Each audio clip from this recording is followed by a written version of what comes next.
What's up, lovelies? It's your girl, Lady Pelvic of Pelvic Gaming, and you know I gotta say something. Your girl is reviewing a game that came out this year, 2021. That's so rare for this channel. Bravely Default 2, released February 26th, exclusive to the Nintendo Switch. Now, I've played every single Bravely game, love the series. I even covered the first demo of Bravely Default 2, which I really enjoyed, which must mean I enjoyed the game, right? I would just play it. I enjoyed it. Bravely Default 2 is a standalone entry in the Bravely series. It has a classic story harking back to the days of old Final Fantasy. Help Gloria restore her fallen kingdom by collecting the 4 elemental crystals, and in doing so, becoming the hero of light to prevent a calamity. Guys, it's pretty damn basic. I've said it before, I have never played a Bravely game for its story, and this game is sadly no different. I will say it's the darkest of the Bravely games. The past 2 games always came off comical, like a parody of Final Fantasy. In Bravely Default 2, ye saw some shit, let's just say that. The characters felt like they were better versions of the original cast, save for Adelle and Elvis. They will never replace Ring a Bell and Adelle, ever. But they're certainly the pairing with the best banter. Gloria is a significantly better Agnes, and Seth is a slightly more memorable Tiz. They're both pretty boring, let's be honest. But you know what's not boring? The gameplay, baby. The Bravely series gameplay is great across the board. So great, I even featured it in my top 5 JRPGs with the best battle systems video, which you should totally check out after this one.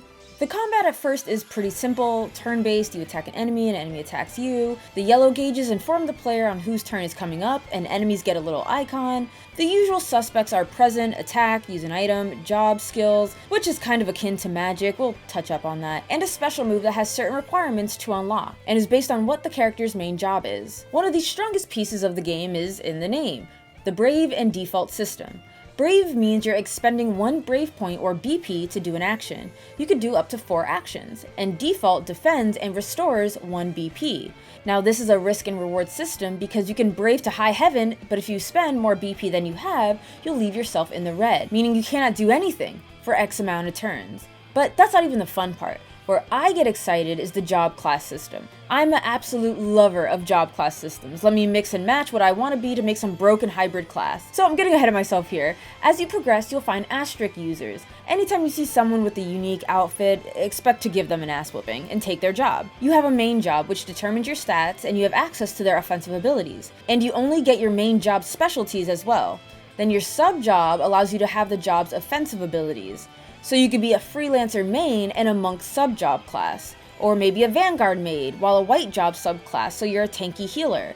The options are endless, because not only do you choose the job classes, but then you have abilities. And at the end of every battle, you're rewarded experience and job experience, which will only be applied to your main job. Each time your job levels up, you get a new ability, whether it be passive or offensive. If it's passive, you can equip it no matter what sub or main job you have.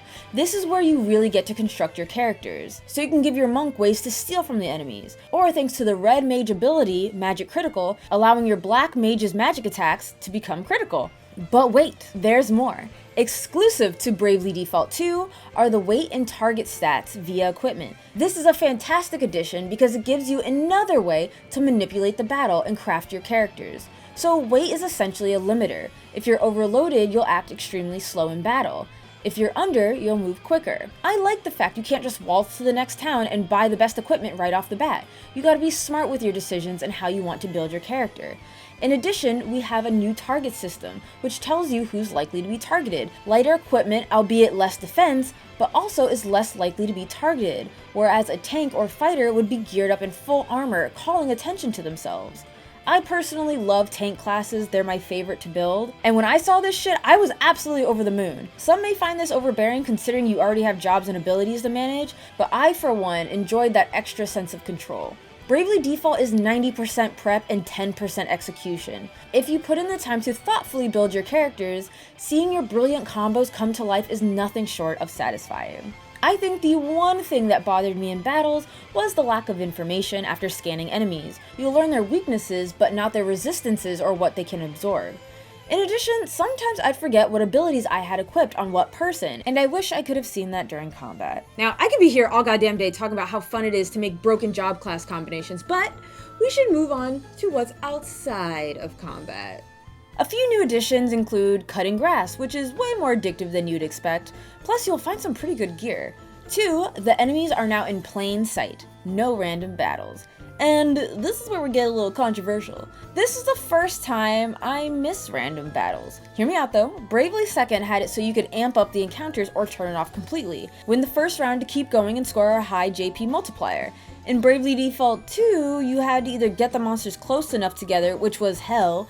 Granted, I was kinda OP, so everything ran away from me. And this is remedied by using lures, which you couldn't buy until late in game. The only positive side to seeing monsters is if you attack them first, you start the battle with 1 BP, or they get 1 if they attack you. There are also many super bosses lingering on the map, and enemies who are too powerful for you would be glossed in red.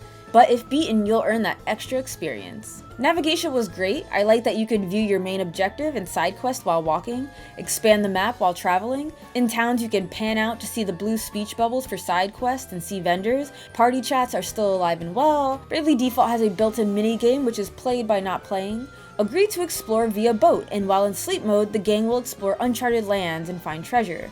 You'll get better results when online. In addition, there are plenty of side quests to do, most of which I found mundane, but there were a few that were absolutely worth your attention. Usually when the side quest turns into a cutscene, that's a good sign. Otherwise, a lot of fetch quests. And we cannot forget B&D, or Blind and Divide, a card game that I became strangely obsessed with. And that's weird because I normally don't like card games in my video games, but B&D is not like the others, and it's way better than Triple Triad. And finally, late game, take great care to revisit special monuments to relive some good times. I promise it will be worth your while. Okay, I think that just about covers everything gameplay-wise, at least what matters. Now we could talk about the graphics. The Bravely series has finally left the handheld scene-ish, and can now be played on the big screen. Which turned out to be a blessing and a curse. Yes, it was thrilling to see a beloved franchise make it to the big screen, but it didn't look phenomenal, let's say. It looked grainy, and I thought it looked better on handheld.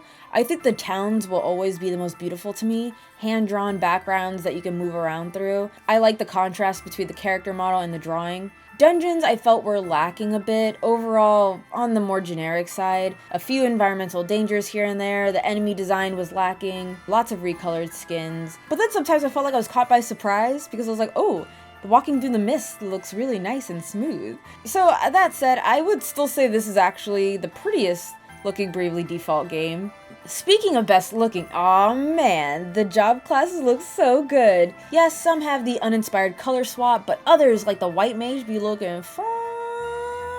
And finally, the music, which I was personally a fan of. The composer, Revo, I don't know, is back from Bravely Default 1 and certainly has those similar sounds. I think Revo went in. There were so many different boss themes, Asterisk themes, overworld themes, battle themes, character themes. I don't even know where to start. The battle themes are already good, but they got better. The Asterisk boss themes were fire, like super high octane. Character themes are another one. All the themes are good, but when you use their special, you get more of an upbeat version of their song.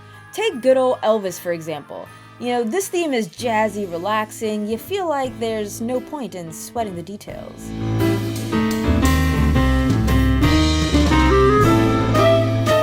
Then you get hit with Elvis's special theme. You're pumped, but still not sweating the details.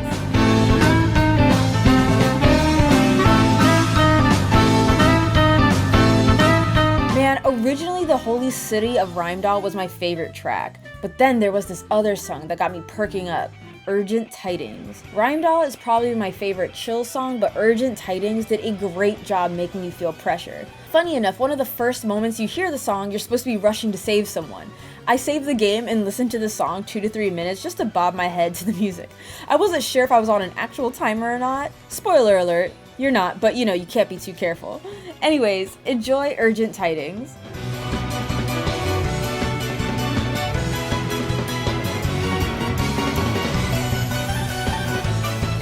Bravely Default 2, I recommend to everybody. I honestly can't decide if I like Bravely Default 1 or Bravely Default 2 more. End Layer was fine too, but if you can get past the difficulty spike in the beginning, it's honestly smooth sailing from there. I'm telling you, once you grasp the insane and broken builds, Bravely Default 2 just opens up.